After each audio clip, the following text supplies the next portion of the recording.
Thank you very much for coming, everyone. Now, the inner nerd in me can't help but notice that it's May the 4th today, and that can mean only one thing, right? So, happy Star Wars Day, everybody. I hope you all like Star Wars as much as I do. I believe the GCR is going to be showing Star Wars next Monday during the movie night, so please check it out. Okay, sorry about that. So, today is yet another installment of Cafe Scientifique that I used to know. And we've been doing this for many years. I've been doing it for a couple of years myself. Now, we've done a lot of events around, what I would call science outreach, right? We have different speakers come and talk about different scientific topics. I remember there was someone talking about solar power, an astronomy person, someone talking about archaeology, all sorts of different subjects. But you might also know that Cafe Scientifique is part of the Used to Know Global Citizenship Program, where we think about what it really means to be a global citizen. Now, I think this ties into what science literacy is all about. So I think, science is really a lot more than just a collection of facts and knowledge. It really is also about critical thinking, a way of thinking, or how not to think, right? So, these days we see a lot of stuff like this, okay? So you might have seen this on our Facebook posts about how a lot of people seem to think that they just want to believe what they want to believe. But as Neil deGrasse Tyson likes to say, E always equals MC squared, whether you like it or not, okay? And I think science literacy is so important in that regard about that it's really about a way of looking at the world and thinking about things. I couldn't help but notice just yesterday that this cartoon from the New Yorker magazine, right? There's this passenger standing up in the middle of the flight saying, these smug pilots have lost touch with their regular passengers like us. So who thinks I should fly the plane? And everyone raises their hand. I think this is a perfect kind of caricature of the kind of society we're living right now. And it suggests a lack of critical thinking and really emphasizes its importance too. And that's what brings us to today's very special event. Because rather than focusing on a specific scientific topic, we are very lucky to have with us Dr. Grant Smith with us to talk about science literacy and its role in helping us be better citizens, so that with scientific knowledge we wouldn't disenfranchise ourselves from the scientific process and, more importantly, democracy itself. So let me just tell you a little bit about Dr. Grant Smith. So he is a lead scientist at the Department for Environment, Food and Rural Affairs, also known as Defra, where he is leading the National Wildlife Management Center. He's a mammal ecologist. He's worked on wildlife disease management, population modeling. He does fieldwork in Kosovo, which is a really cool story. And he also lectures on the topic we're going to be covering today as part of the annual lecture series at Newcastle University.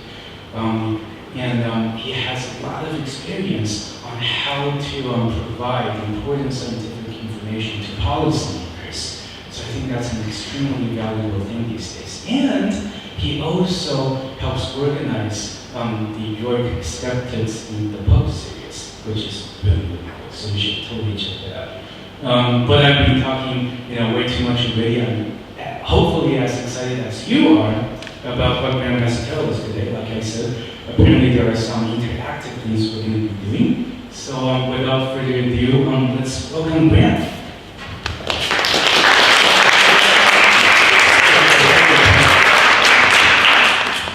So my job is actually to supply evidence for policy, but I don't just work during the day. I have a life outside of that, so I do other things as well.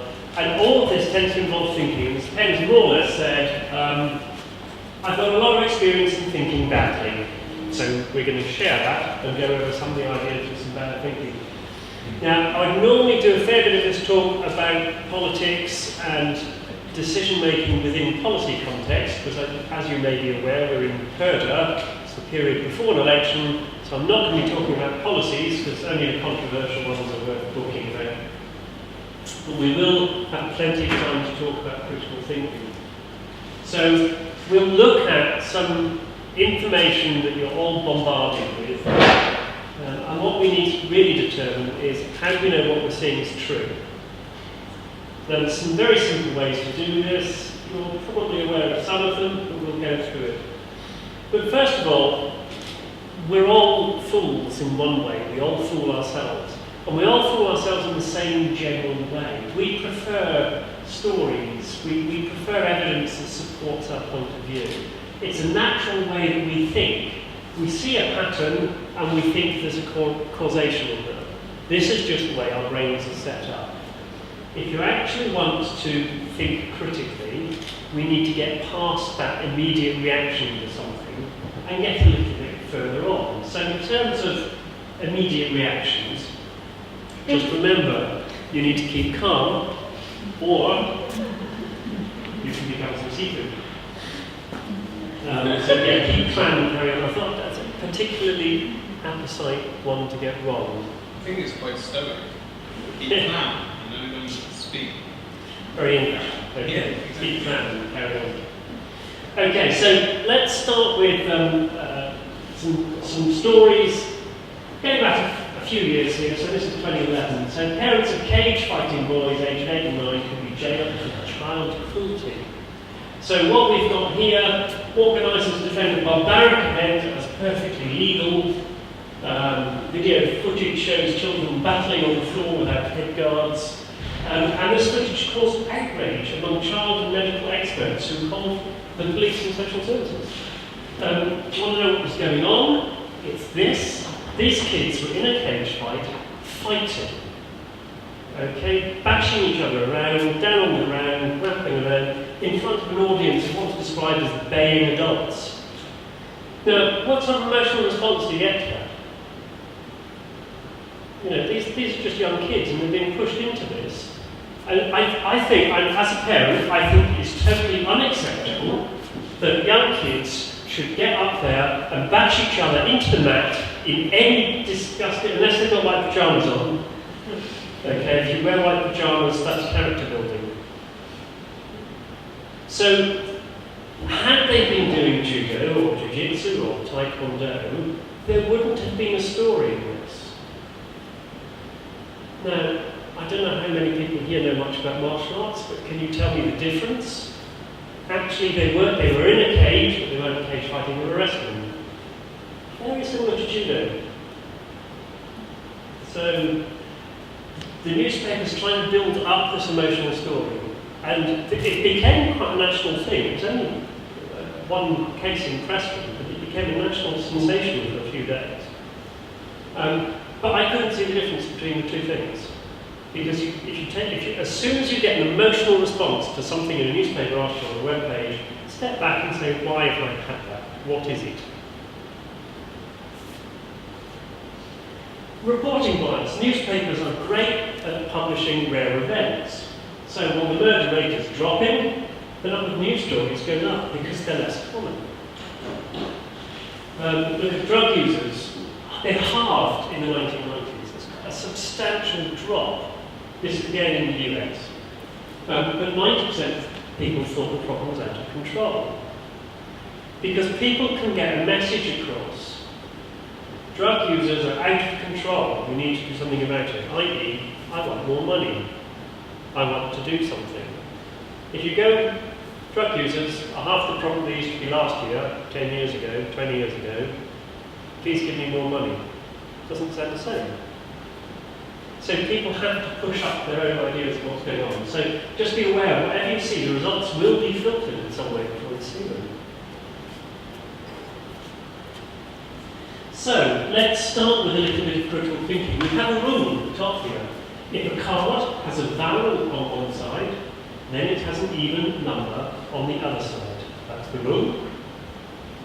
Okay, and I want you to tell me which cards you have to turn over to check that rule. So I'm going to show you 4 cards, and I'll give you about 20 seconds or so to work it out. So I want to know which of those you will turn over. Now, the last time I asked this was for a group of undergraduates, and only 1/3 of them actually wanted to turn anything over, so I hope you're going to do better than that. So there's the rule at the top, vowel, even number. How many people want to turn the F over? Okay, so we only turn over the ones we have to. We've got 3 people for that. How many turn over the 2? 3, 4 for that. How many turn over the A? Okay, all of you, therefore, just want to turn over the 5. Is that right?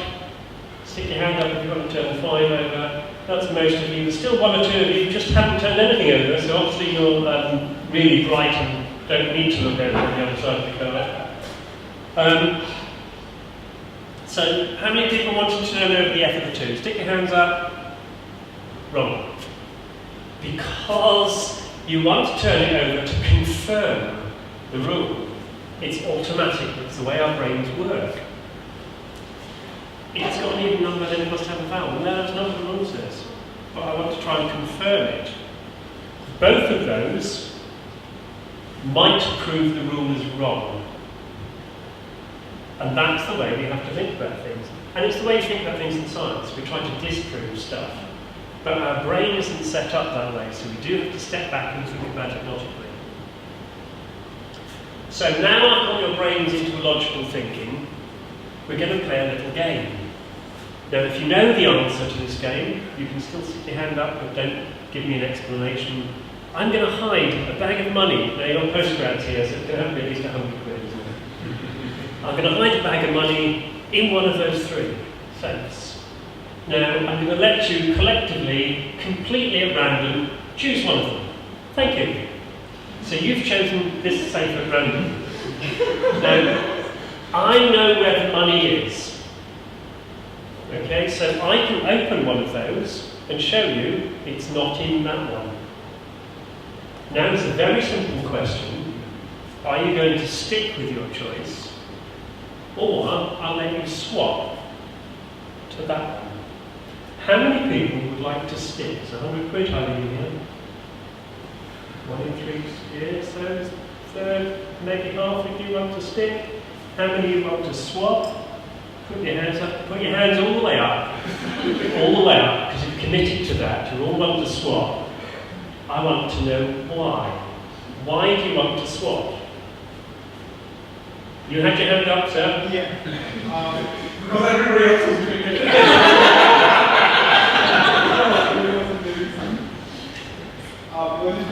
It was my first try, so I'll just stick with it. Anybody else? Why did you want to swap? It's now 50-50. Okay. Who else wants to swap because it's gone to 50-50? Okay, so someone else has stuck their hand up? Come on, some of you had your hands up here. Someone give me an answer. Because I want to take a risk. Because you're willing to take a risk. Okay. Right. So what do you think the best answer is? Stick or swap? Okay. People never know. I've given this to a bunch of mathematicians and statisticians, and they find it very hard to work out. But there's 2 ways of changing this to make it really obvious. And this is the way your brain should work. I don't actually know the answer to this, so I'm going to expand the series. I'm going to have 100 boxes. I'm going to hide it in one and let you choose one. Sir, you've chosen whatever number you want. I'll now show you 98 of those boxes are empty. Do you want to stick with your original choice, or do you want to swap? Stick. You'll still stick. You have a 1 in 100 chance. If you had 1,000,000 boxes, I know where the money is. Okay, the chance of you finding the money is 1 in 1,000,000. I'll open all the other boxes except one. What's the chance it's in the box I haven't opened? not 1 in a million, because I know where it is.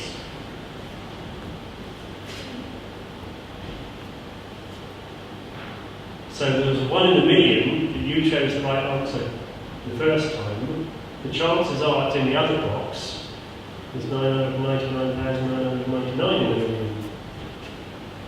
I suppose you're saying that the probability of it, if you being correct, is less.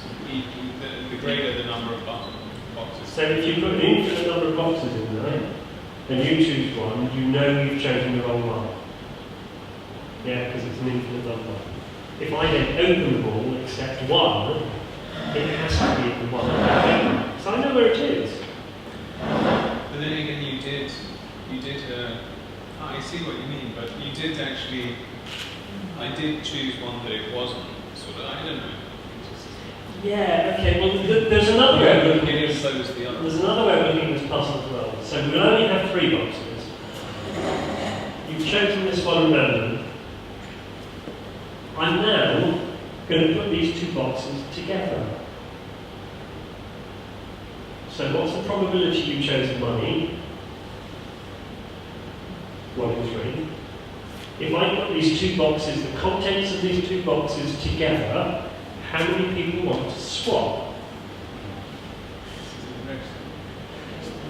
Suddenly, it's looking a bit more likely. Yeah, more people putting their hands up. Because there's a 2 in 3 chance it's in one of these 2 boxes, isn't there? If I put the 2 contents together, you still realise there's a 2 in 3 chance it's in the boxes. So I'd rather have the contents of these 2 than that one. That makes sense, yeah? All I've done is go, I put the 2 boxes together, by the way, that one's empty. So there's different ways of looking at the same problem. So you see a problem like this, you can either expand it. What happens if you make it 100, 1,000, a million? Or you can try to look at it from a different angle. In this case, if I argue that I put the contents together, but the contents of this one and that one, both of them's empty. Has to be. Then I'll show you what it is. But you've still got a 2 in 3 chance that it's in that box. You've got 1 in 3 chance it's in that box. So if you do it once, you might be willing to stick, you might want to risk it and swap, but you double your probability of winning by swapping. This is called the multi-hole problem. And loads of mathematicians have argued over this for ages. Because I supply extra information, it's very hard to work out what's going on. But the probability that one of these 2 boxes must add up to 1. You started at a 1 in 3. That can't add a 50% chance, because that's only a 1 in 3 chance. That probability can't go up. So it's quite awkward getting your head around it. But as I say, when you see problems like this, find another way of looking at it. It allows you to step back and just expand in a bit more detail. Okay, so we're going to look at some really obvious graphs here. So I'll just explain what we've got. We've got the divorce rate in Maine and the per capita consumption of margarine. So clearly, the more margarine you eat, the more likely you are to get divorced. As the amount of margarine goes down, the amount of divorces. Or maybe it's the other way around. Divorced people have more margarine. I don't know. It doesn't kind of make sense, that's clearly a correlation, isn't it? So here's another one. The number of people drowned by falling into a swimming pool and the number of films that Nicolas Cage appeared in. Now, unless you watch films of Nicolas Cage right next to a swimming pool, it seems unlikely there'd be a correlation, a causation here. It's not a bad correlation, it's not perfect, it's not bad. Certainly in biology, that level of correlation would be good. This one is excellent, isn't it? Look at that, they're both rise together. So this is the US spending on space, science and technology, and this is suicides by hanging, strangulation and suffocation. Look, they go perfectly together. There's got to be something in there causing both of them, surely. I know, frustrated scientists. More often they get more frustrated. So a number of people who died by becoming tangled in their bedsheets in red, and the total revenue generated by skiing facilities in the US. So, I say you go skiing more often, you're more likely to die in bedsheets. Okay, so this is of a website that deliberately looks for correlation among all sorts of data. They're clearly incorrect. So none of these correlations are likely to be really useful to you whatsoever, are they? But this made quite a nice little story coming together. More about people that have more sex make the most money. Right, well I want to make more money. What do? I'll go and have more sex. Maybe it doesn't work that way around. I don't know. But let's look down at the article. Always good to read the article. So people who have the most sex make the most money. But how much is it? If you have sex more than 4 times a week, you receive 3.2% more money. So a 3% pay rise for having sex 5 times a week compared to having sex 2 or 3 times a week. Now, there might just be statistical information. There might just be a causation in there. Can anyone come up with a possible causation? Yeah. I've heard a lot of really rich bankers on Wall Street, they pay for a lot of sex. So maybe when you're really rich, you spend money on sex? Well, if you've got the money, you might spend it on sex, you might just have more time to have sex. Possibly, if you include people that who are really poor and have very low income, don't worry about bringing food in all the time. If you've got money to live, you've got time to spare.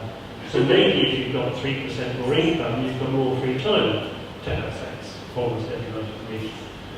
Maybe the 3% doesn't matter that much. But the point is here, these things make stories. I think possibly there might be some degree of causation the other way around. But certainly not the more sex you have, the more money you make, unless you're in the oldest profession. Which maybe why they receive more money, I don't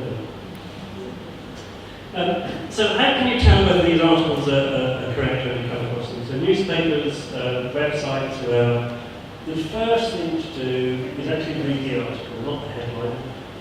The headline is often written by someone that didn't write the article. And I have come across headlines that are completely contradicted by the articles underneath them. So headlines in newspapers are written by editors and sub-editors, articles are written by journalists. So you tend to find if they don't have to make sense, someone just pulled out the first bit to come up with a story. Also, the way journalists are told to write articles is the detail goes at the end. Okay, because people don't want to read all the details. Very few people get through to the last paragraph. It's much more fun to read the emotional story at the beginning. So let's start with that and actually look at some articles, and we'll read a bit further on. So here's the mail headline. Are these the first killer Asian hornets to reach Britain? A horn of 2-inch wide, I suspect it means long, and ever since makes a beeline across the channel after doing 6 people in France. So ask the question, are these the first killer Asian hornets? So what does it mean? Well, here's one example. So I'll read this one out. Spotted in Britain, mother of 3 claimed to have seen an Asian hornet on her windowsill. Big beast. Next one. Quacked. Sports medicine student spotted an Asian hornet in Northleet, Kent, which he killed through the rolled up newspaper, and he was lucky to not be in hospital. It's a quote, so he could have said anything, but there we go, obviously a dangerous insect. Here's another one. Caught. Another suspected Asian hornet was spotted in Surrey. Now, if you read to the bottom of the article, there's one little bit of information that comes up next. Here's how you tell the difference. We have on the left the European hornet, and on the right the Asian hornet. Now, if I was writing this newspaper article, I could look at that picture at the bottom look at these three pictures and go, oh no, they're all European ones. My story's gone. So they've actually given you the evidence to dispute the story they're telling. So it's a clue. It's not always as obvious as that, but it's often in there. If the story's wrong, it's often in the details at the bottom. We could use logic. Is what's being proposed a feasible possibility? So here's an example. This is to do with badger culling and farmers identifying sets which have TB in badgers. So specialists like a Devon farmer can identify diseased sets, but often lack the academic qualifications deemed necessary for the job. A great pity. So here we have an esteemed expert who can identify diseased sets. So what's that actually mean? That means it's a hole in the ground, that the badgers that live in that hole in the ground have got TB. Now, let's use a little bit of logic. Let's look at that in terms of people. If anybody here has got TB, do you think I could tell?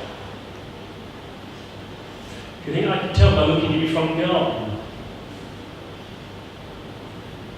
So just kind of turning the story around, how would you tell if a hole in the ground has got animals that have disease in them? And it's TB, it's the same disease people catch. So there's no easy way he could do it. He must, maybe he can sniff it out, something like that. There's sometimes hear about dogs sniffing out cancers or drugs. Maybe TB smells differently. But also we've got this very similar disease in people and we haven't found an easy way of telling. So surely it must be just as hard if we're actually trying to do it in animals. So logically that doesn't make sense. So there's logic. We can use maths. How many people are good at maths here? We weren't so good at probability earlier. Let's get a bit good at maths. So here's a story, a chip off the old clock. A couple are celebrating the birth of their third child, born at exactly 7:43. Odds were estimated at 300 million to 1. Okay, so how do we calculate the odds? Third child, born at the same time, 7:43. This is the audience participation bit. We now need some ideas. This is mathematics. Anybody here doing maths? A-level maths, GCSE maths. Okay, no one's here done any maths whatsoever. Right. I find that one hard to believe if you're at university. So I'll help you with the beginning. There are 60 minutes in an hour. There are 12 hours in the day, because it didn't specify whether it's 12 or 24 hour clock. So there are 720 possible answers. So, how do we calculate the probability of an event happening 3 times? So, we'll raise it from power 3, probability times itself, 273 million. So actually they were a bit low. The probability isn't, well, approximately 300 million estimated out. The probability is exactly 373 million to 1. With one small exception. What's the problem with that?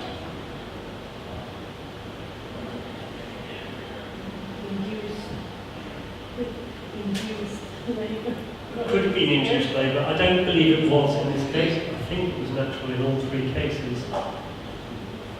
But it's an interesting point.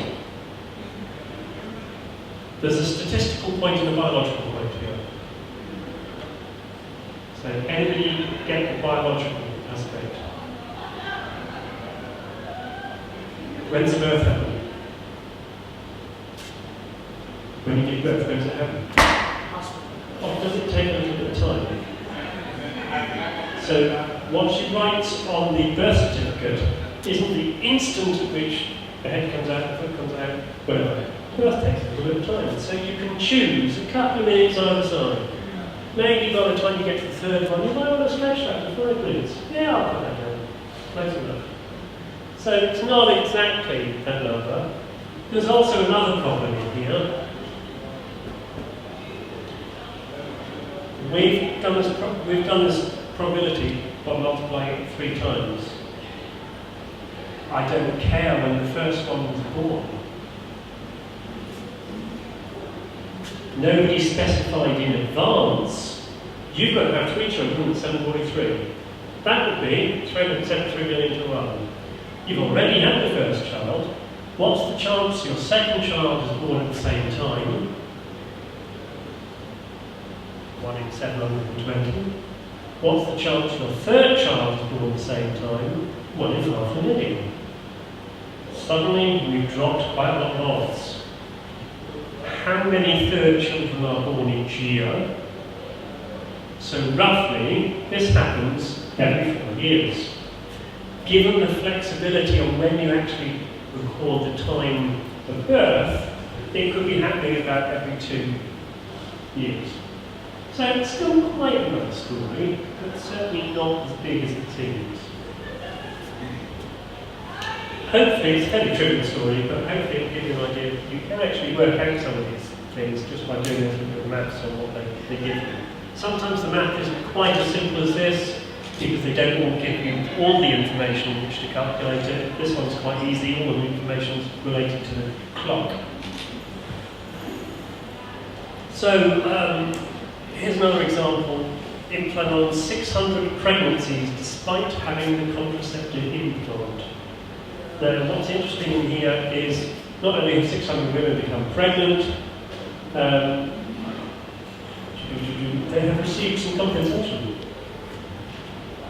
So these women were actually paid compensation as a result of that, and there was a big thing about these women wanting compensation. There was a class action about it. Should they get compensation for getting pregnant? Well, let's look at the numbers first of all. There's 1.4 million sold and 1.4 pregnancies per 10,000 women per year. So that's a failure rate, but it's absolutely minute. Can you find another method of fertility control which is better? And the answer is pretty much no. Even vasectomies have a reasonable failure rate because you have sex too early. Using condoms can be up to 20%. So it's the best available form of birth control. So why is it a story that 600 women got pregnant? Surely the real story should be every million people using condoms, hundreds of thousands got pregnant. Because that's the bigger story. But this becomes a story because the numbers are very small. Oh, very few women, they should get compensation, the drug didn't work. But it was the best thing they could do, and again, it's not a story. What about doing some research? So, there's a number of ways to research this. I'll assume you're familiar with Google Scholar, but I'll go over it briefly. So you get posts on Facebook and everywhere else. Let's look at what we can use, how we can use that. So it comes up with an article, something about the Brexit referendum. And if you click on it, it used to say people also shared. This was actually a good way to fact check things, because they would share things which are relevant, and some of them contradict what went on. Facebook's changed slightly, it no longer shows you that, it now shows you this. You can report the post. So if you see something that's factually incorrect, something that's contentious or dangerous, you can report the post. And then Facebook are obliged to have a look at it. There are other ways Facebook can deal with this. Pressure mount on firms such as Google, Facebook and Twitter to do more to tackle fake news. So there's a number of things going on here. One of these is called BS detector. So here is BS detector. I haven't tried this one out myself, but you can simply go to bsdetector.tech and try it. And this alerts people to unreliable news sources. So if someone else is saying this isn't reliable, you'll get a link to it. There's a very similar thing. Fact check. Facebook's fake news initiative. So Facebook is starting to try and check the facts of these things. Now this suggested fact-checking organisations working with Facebook, PolitiFact, ABC News, Associated Press, and Snopes.com. Anybody heard of Snopes? Snopes got a little bit of bad press recently. Here's Snopes.com. Rumour has it, lovely strapline, and they will actually check on the facts behind various articles. So if something contentious is coming up, can have a look at Snopes and see if there's a disagreement over it. What actually happened was so contentious about Snopes, they actually had a big article turning up in various newspapers, the Daily Mail. Facebook fact checker who will arbitrate fake news is accused of defrauding website to pay for prostitutes, and its staff includes an escort porn star and a bisexual dog. Okay, so the owners of this site were busy getting divorced. And this Daily Mail article, even if it's all factually correct, is telling you that some of them might have something to do with the sex industry. How does that affect whether they can fact check? So this is clearly an ad hominem attack, which is quite common in certain areas. But it doesn't relate to the purpose of the Snopes site. So I look at that and I completely ignore it. I tend to look at the last paragraph, but there's some detail in there which might support the fact it's not fact. But no, there wasn't. So a number of these things have come up. I've had bad press, but actually they're very useful. You can read them with a pinch of salt, as you should read everything else. Another one you can try is Arbutter. Now you simply either install it with Chrome or Firefox, or you can add arbutter.com/ the beginning of any URL that you come across. You simply go to that page again with that at the beginning. Here it is. Possible cell phone link to cancer. A rat study launches new debate.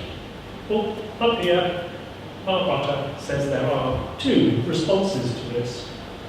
You can click on that and you get these general rebuttals.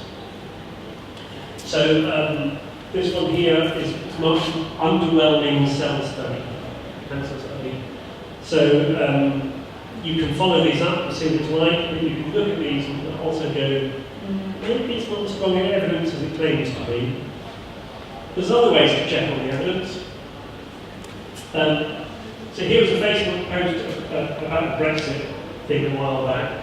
That has a number of statements about Switzerland, facts. I like that it says the word facts, because they're easy to check. Not in the EU, it's still in Europe. Well, that's a statement of geography, unless you dig it up. It's always a minute. But there's 0% of EU rules, and second richest country in the world. Okay, well, let's check that. We can use Wikipedia, always a useful source to start with. And the last one here. These negotiations resulted in 10 treaties, 2 phases, some of which makes a large share of EU law in Switzerland. Fact incorrect. But again, it took me 10 seconds on Wikipedia.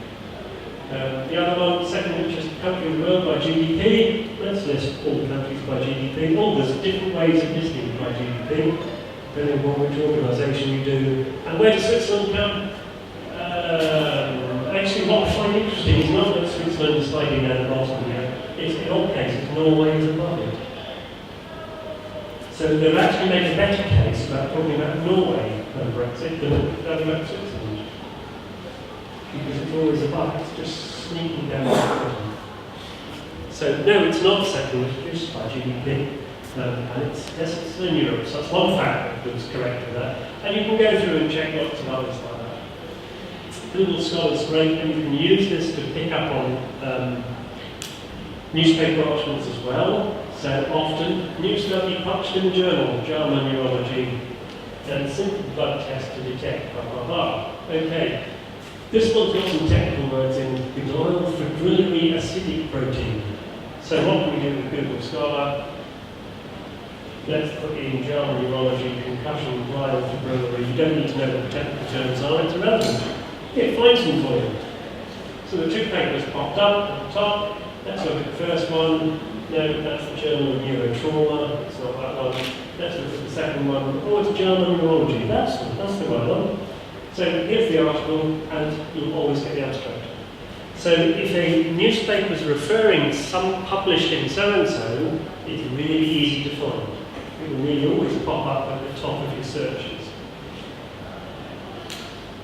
Now, that's using Google Scholar. We can get further than that as well. So, is it true that jet pilots have daughters due to the stress of their job? And can they transfer to a less stressful role if they want a son? So it is a question mark.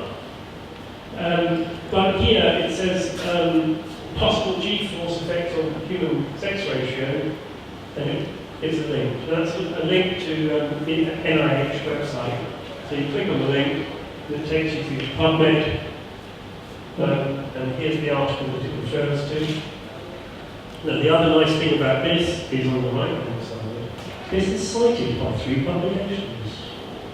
So, oh good, what's it cited by? And actually I'm not too interested in this study, because the newspaper article summarised it, they've not done a good job, but I am quite interested in these articles that cite it. So let's look at one of them. Can hazards alter sex ratio of birth? A systematic review. So that's the one I like to read. You find the one that says systematic review, you read it systematically. And then it says, effectively, few studies have found power allow sex ratios associated with maternal exposures. So you can look here, and it summarises not just that one study, but lots of studies. And that's often the reason that the newspapers jump on things. They come across a single study, wine may prevent cancer. There we go. Found a paper, wine prevents cancer. How close to much? Oh, no, not twice, just one with glass, please. Because, it makes things worse. No, actually, good for you. Go have that second one. So these articles are coming all the time. Okay? What I did like was this one. You would have guessed. Things aren't quite as simple as you first anticipated. Is butter good for you? Is wine good for you? Well, yes, they're all good for you because they're food, and they're all bad for you because they have other ingredients in. It's just whether you want more of the good stuff and less of the bad stuff. So everything we eat, everything we do, we have to weigh off the good and the bad. Newspapers, in particular, like making the most of that. So last couple of minutes here. So here's a nice website you can trace down the from medical treatment to diet and lifestyle choice, how to spot unreliable health research. Okay, so it's a nice website for that. In essence, what we need is not only read articles, but if it supports your point of view, read it really critically. Because the way our brains work is as soon as we see something that supports us, we go, hey, yes, brilliant, excellent, don't need to read anymore. And your views get stronger and stronger. If you get an emotional response to an article, read it more closely. Why am I getting that emotional response? Because that's clearly what journalists want. In terms of reading things, especially at this point of view, there was a study done with Democrats and Republicans who had a confessed level of belief in climate change. They then gave them all the same piece of paper with the same facts on, had them both set to read it. What do you think happened to their level of belief in climate change? So it started here.